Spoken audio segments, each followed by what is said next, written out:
Okay, next case. Case number 3, 67-year-old Jared. Why don't you take over?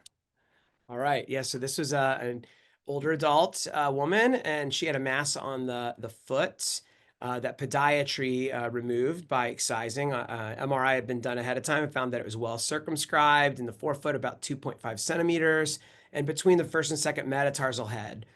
So podiatry did a complete excision, and it was sent to pathology. Okay.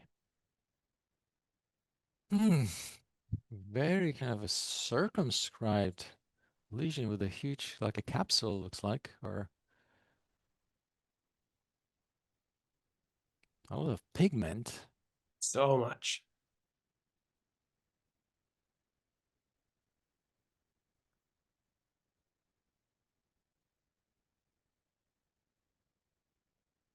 Kind of a little pixelating a little bit slowly, or maybe it's out of focus skin. Maybe skin is out of focus, or it's I pixelation think it was in focus. It must just be loading loading. Yeah. because I checked it ahead of time, and so it Mhm. should come in.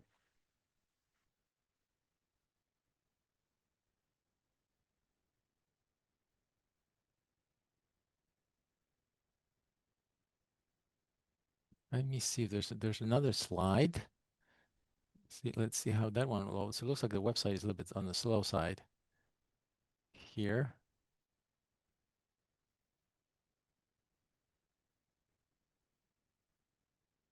Oh, here we go. I think we're just starting getting a sense of cytology.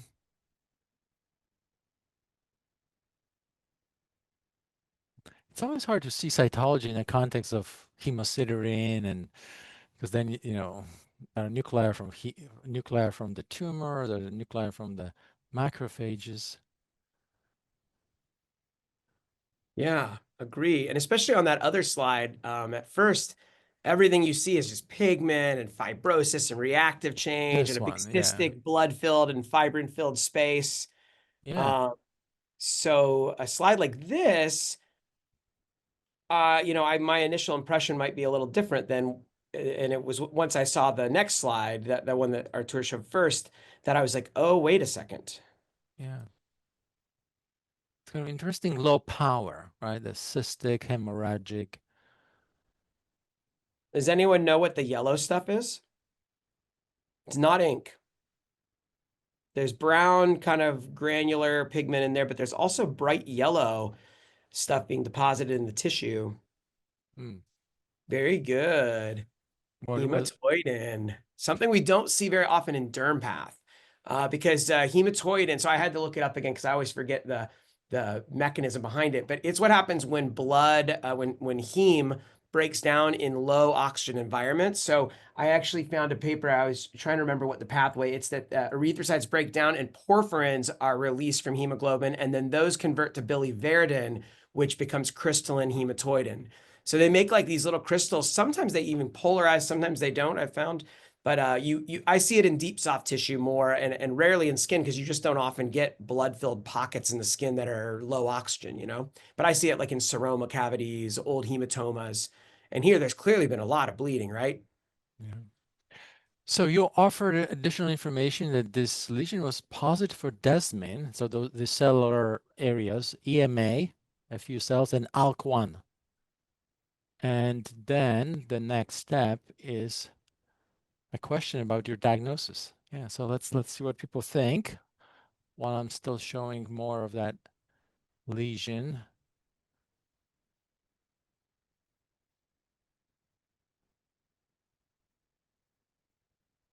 That's inflammation at the periphery.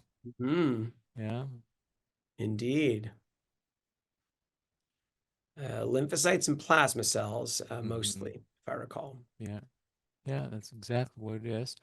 So let's go back to the Mentimeter and load maybe 10 seconds. Um, to see what people think. So it looks like people like angiomatoid fibrous histiocytoma for the diagnosis. And you had information about the NGS And so we don't have to run it again because it looks like people got it on H&E, right? Very nice. Angiomatoid fibrous histiocytoma. Yes, so So this is a tumor I've been fascinated with for a long time because it's just so weird. It's like sheets of these histiocytoid cells, usually with a blood-filled cystic space in the middle, and then usually with the peripheral pseudocapsule and a variable amount of inflammation, lymphocytes and plasma cells usually. Sometimes the inflammation can be so rich that it looks like a lymph node with a nodule of syncytial tumor in the middle of it. So I've got an example of that on Kiko, a really nice one that mimics a lymph node. So this case is weird for several reasons, okay? So this is a tumor that's good to know about because it's so weird and it can look kind of different every time you see it. Each one I've seen has like a little bit of a different flavor, but the blood can confuse you because when there's a lot of blood and when there's pigment, you can get thinking about other things, reactive things, old hematoma. So here I even wondered at first, on the first slide, I thought, could this be an old hematoma? And I saw the hemosiderin and hematoidin, but then I saw that big sheet-like cellular area in the middle, and I thought, I've seen a lot of organized thrombi and blood and fibrin, but I've never seen that much cellularity. And there are some scattered pleomorphic cells in the midst of that. So I thought, there's no way this can be an organized thrombus here. So I've seen a fair number of angiomatoid FH in my career. I've never seen one with this much hemosiderin. And this is also the oldest patient I have ever seen it in. This is usually a tumor of childhood. And occasionally I've seen it in young adults, people in their 20s or maybe 30s. 67 is definitely the oldest I've ever seen. So in the olden days, this was called angiomatoid malignant fibrous histiocytoma. It was thought to be a sarcoma. But then over time, people realized that these did not behave aggressively like sarcomas do. They do have the ability in a subset of cases to metastasize to regional lymph nodes, so they can recur locally. They can sometimes give regional lymph node mets, and more aggressive disease like distant mets or death from disease is extremely rare. I think maybe there's been, if I recall, last time I checked, one report of a distant met that was fatal ever in this tumor.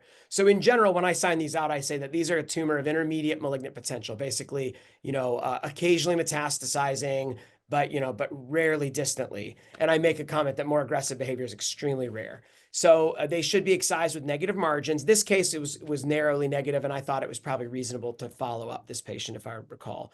yeah. The other thing that's unusual about this tumor is it has a translocation, but it has 3 different translocations it can have. The most common one is EWSR1 fusion with CREB1.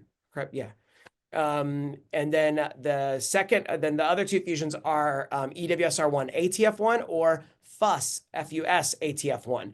And the weird and interesting thing that when I first learned about this in fellowship that blew my mind was EWSR1 ATF1. What is that also positive in? A totally different tumor that looks and stains and behaves 100% differently from this tumor here. Does anyone know? What else has EWSR1 ATF1? Okay. You can type it in the chat if you know it. It's clear cell sarcoma, yeah, which was in the past known as melanoma of soft parts, which stains and looks a lot like a melanoma and is kind of aggressive, is quite aggressive actually.